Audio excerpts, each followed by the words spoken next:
Alright guys, Kremp again today. I hope you're doing good and enjoying your day so far. Scump giving his perspective on what could have been during the OpTic Legacy match a few days ago, with HyDra revealing that the initial plan was to have the flank watch party play the Scump watch party in an absolutely mega show match for the community. But according to these guys, the flank dodged this potential situation. Hex versus BenJ will have to wait for another day. Very much into your thoughts on all this stuff in the comments below. Hit the like button if you enjoy. Subscribe if you're new as always. I greatly appreciate it. Pretty sad, I will say, to see this. That, you know, or Clay was like, oh, the game comes out, can't wait, let me hop on game battles and like sign up for these kickoff tournaments, and of course game battles no longer exist. Now, I did actually notice this yesterday. A couple of guys pointed out to me because we saw Low Tower. We looked at a few of these maps the other day, but actually this website, the COD blog, has everything on it. So these maps we've seen in the beta, we know Babylon, we know Derelict. I mean, some of you guys, I didn't really like Derelict, but I will say there was more optimism on this map in the comments sections when I talked about this map than I was expecting. So, and I don't think this is ever going to work for Respawn, but maybe for Search and Destroy, Derelict is something we've got to consider. I really hope we don't have to, but it might be necessary given the state of these maps. Low Town gives me a little bit of seaside vibes in terms of the way like the map looks. There is loads of water. I think they might have to play this map in comp. I don't know if it's going to be the best. And the maps are also just small, aren't they, right? We know that. But I think this map gives me a little bit of promise about what this could potentially deliver. This is an interesting one to Payback. I know people are going to say it's like a stage from MW2. It's just like a big house, basically. And then, you know, the mansion. And then you've got the other elements as well. I think for Search and Destroy, this could potentially work. I don't know how, like, absolutely tiny this map is. It may be so small that it's difficult to play on. But I think for 4v4 Search, this could work. Then we've got Protocol, a map that I will say needs to work. I know that PD pointed out yesterday that the map designer of this effectively, well, he loves Raid, and his intention when designing this map was to use some elements of Raid. There are a few elements looking at this map that reminds me of, well, it reminds me a bit of Gibraltar from World War II, reminds me of Flat Tower from World War II. This building here and the way around the outside actually reminded me of Summit from Black Ops 1 that was brought back a couple of times. So I'm not so sure, but there are features on this map that we've seen in competitive maps before. So I'm kind of optimistic for this one, I will say. We've then got Red Card, the stadium one. I think this map might be chalked. Rewind, we saw in the beta, is actually one of the bigger maps in the game. It does seem to be a point of interest just plucked straight out of Warzone, doesn't it? So I'm not so confident in this one, but it may be, like, we may have to play this map, which is, like, sad, I think. But it may be necessary, because as I scroll down the list, there just aren't many other options, right? We then get to Scud, and, like, God forbid we're playing that in competitive. Skyline will be in. I think there's no doubt about that. It was in the beta. It's still a pretty small map. I mean, end to end, it is relatively small. It's probably no longer than Nuketown end to end, which is kind of interesting to think about, but I actually think that's probably about right. It's not a dissimilar size, I wouldn't say, but it is probably better for competitive with the way the map's designed. I actually do really like Skyline, so hopefully that does work. Subsonic is apparently a 6v6 core map. It's literally a square with, you know, like a blackbird or some plane in the center. So that's never going to work. Vault is another possibility and one of the final possibilities, but as I'm sure you guys can tell looking through these maps here and looking at the map layouts and designs,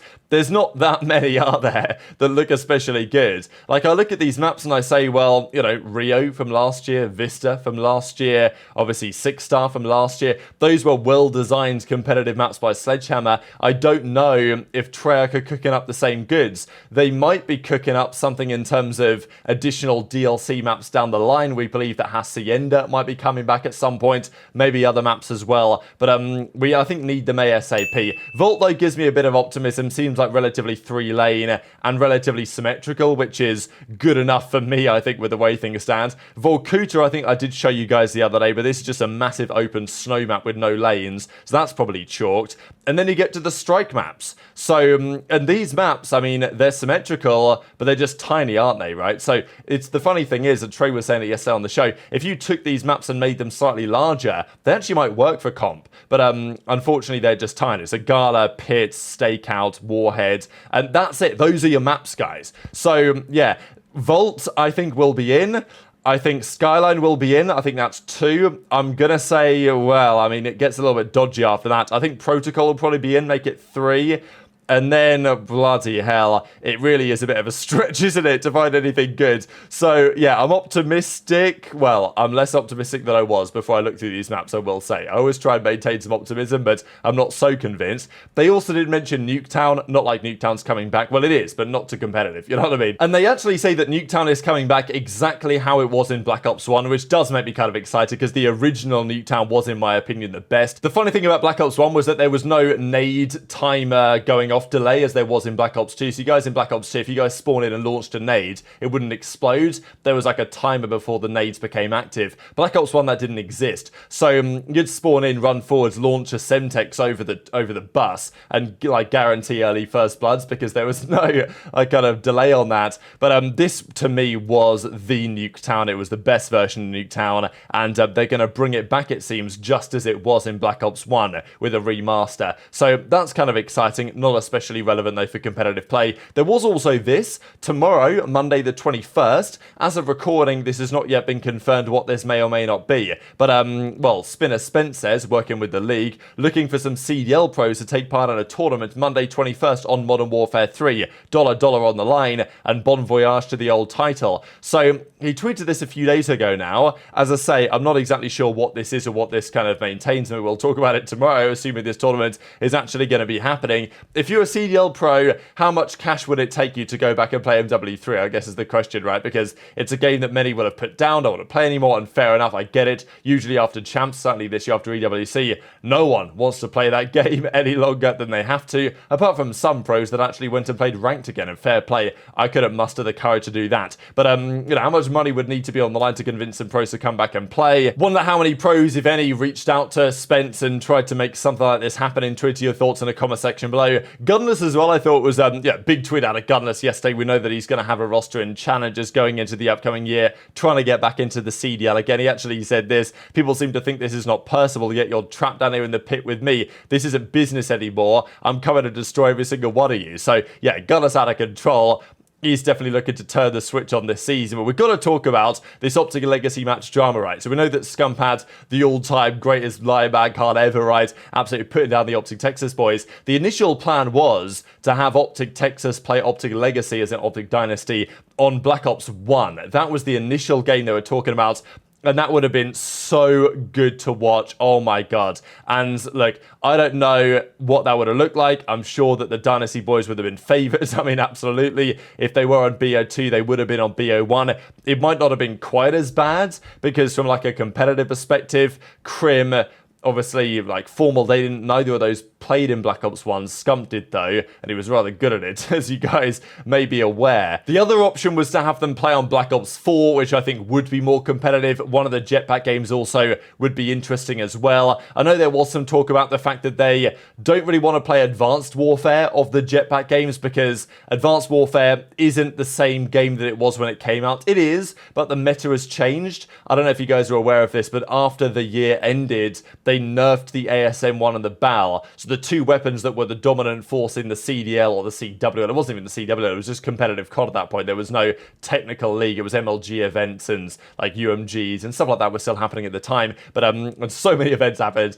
that season as well. But after the year ended, they changed the balance of the guns so that the HBR, the gun that Nadeshot got clowned on for using, was actually like the go-to gun in the game. And I love that gun anyway, even when the BAL and the ASM-1 were good. But it would be kind of strange to try and go back and play Advanced Warfare and not be able to use the ASM-1 because it's not the best SMG anymore, or not use the BAL because it's not the best AR. I think it'd be fun to watch, but I don't know if it'd be quite the same. It's not like watching that game again as it was at the time, I guess you can argue. So that was a consideration. Black Ops 4, I think, would be rather competitive as well. But the reason why they played Black Ops 2 in the end, which was dominant, is that Black Ops 2 was meant to be used for another show match they were going to run between the OpTic Watch Party guys and the Flank Watch Party. That was the intended show match they were going to run here, and I'm sure they're going to get to run it at some point. But I wanted to share a couple of minutes here of Hits talking about this, the fact that the Flank guys dodged, and then Scump reacting and saying, well, I don't really blame them.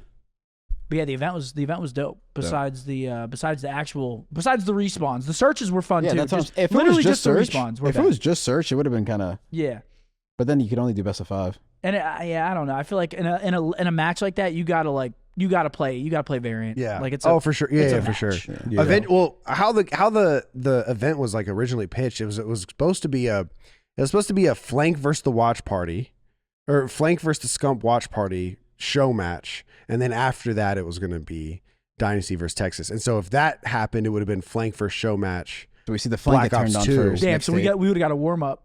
So then like Black Ops 2 would have happened then, and then Dynasty versus Texas would have been A different game. Black Ops 4 probably, Black Ops 3. Wait, so how long would that event have been?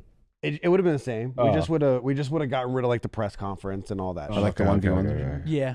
But They dodged? yeah, they dodged. They were Wait, what'd you guys I beat mean, us I don't last tail blame 'em, tail like- between the legs, tucked it under. I'm not gonna lie, I don't blame him because like flying out for just that one Yeah, show no, match, I get it it. is a big investment. Like Yeah, it is. It is. a big Time-wise. time. Shit would investment. have banged though. Yeah, it would have been sick. Eventually, would've been the flank versus the watch party. Whenever it happens, that shit will bang. It'll be so fun. Wait, what'd you guys beat us last year in Ghost? Because that was closer, no? Ghost was closer. I was talking to Ian backstage. He was like, "Dude, that was like afterwards," and he was like, "I was like, yeah, it was work. Or was Ghost closer?" He said, "Dude, Bo's carried us in Ghost." I don't know. That's what Ian money said. more. Matt didn't play. That's what Hey, Ian Ian's a said. clown. Yeah, Matt didn't play last year. It was me, Damon, Ian, and Mark. So, what do you guys think about a Black Ops 2 show match between the Flank Watch Party and the Scump Watch Party? It'd be pretty mega. Now, I don't know how much of a chance the teams would stand against each other depending on who's going to play for each respective team. So obviously the OpTic team would be Scump, Zinni, BO6, and probably Hex. I mean, I think those are the usual watch party members. It's obviously got to be Scump, it's got to be Zin, it's got to be BO6 really, and then, you know, probably got to be Hex as well. I think it makes the most sense to have that as the Scump watch party. The question then is, for the Flank watch party, who do they bring in? Because they have some other options there, right? And it's not like this team would be bad, and I actually kind of like it. I just don't know if I have the flank in for, because, well, at the end of the day, we know that BenJ isn't exactly the best COD player, right? He's got the routes, but apart from that, he's not got so much gun skill. Hex, to be fair, people clown Hex a bit, but, you know, he is a player on some level, right? Like, he's played a lot of COD in his time, played a lot of game battles games back in the day, Old Men of OpTic, this type of stuff that I used to watch all the time back in the day. Obviously, he's got all of his legendary montages from back in COD 4 and other games such as that, COD 2, COD 3, whatever it is. So, you know, Hex can shoot his gun. BenJ can shoot his gun, probably not quite as well. But Zuma Octane Parasite, I think if you're going to put this team of 4 together on OpTic, or the Scump Watch Party, you've probably got to put together a team kind of like this. Obviously, like Aches, you could throw in. You could potentially put Enable in as well. But if it's going to be effectively 4 pros, like if it's Zuma, Octane, Parasite, and Aches, that's probably a bit too strong. So I do think, to be honest, this is probably the teams you go for, right? And this would be incredible to watch. And I don't really know who would win. I feel like in terms of like average talent levels, you're probably going to lead the way of the OpTic Watch Party, the Scump Watch Party. But I definitely see the vision that Zuma, Octane, Parasite, and BenJ could put together a competitive outfit. You know, in Search and Destroy, you give Ben the bomb, you know, you make the space, he plants the bomb. Like, you know, that's a viable strategy. So we'll see if this ever happens. Hopefully it will. Scump obviously and understandably was like, well, you know, are they going to pay to fly out there? Because I guess that's the question. If Cash App and the sponsors could have paid for those guys to fly out and obviously do the event, then they maybe would have done it. But if that wasn't going to be the case, as clearly it wasn't, and understandably they're going to be like, it doesn't really make sense now. But hopefully at some point this season, right? Because it's not impossible if there is an OpTic event in Dallas this year that everyone is there anyway to do the watch parties for the event and they're going to be attending the LAN. Why not find a way to run this? And in Black Ops 2, who's going to be favoured? I don't know. I think it'd be competitive. Probably the OpTic boys. If it was a different game, who'd be favoured there? I don't know. That's another question. So very much intrigued to your thoughts as ever on all of this stuff in the comment section below. Hit the like button if you enjoyed. Subscribe if you're new. Take care. And I'll see you next time.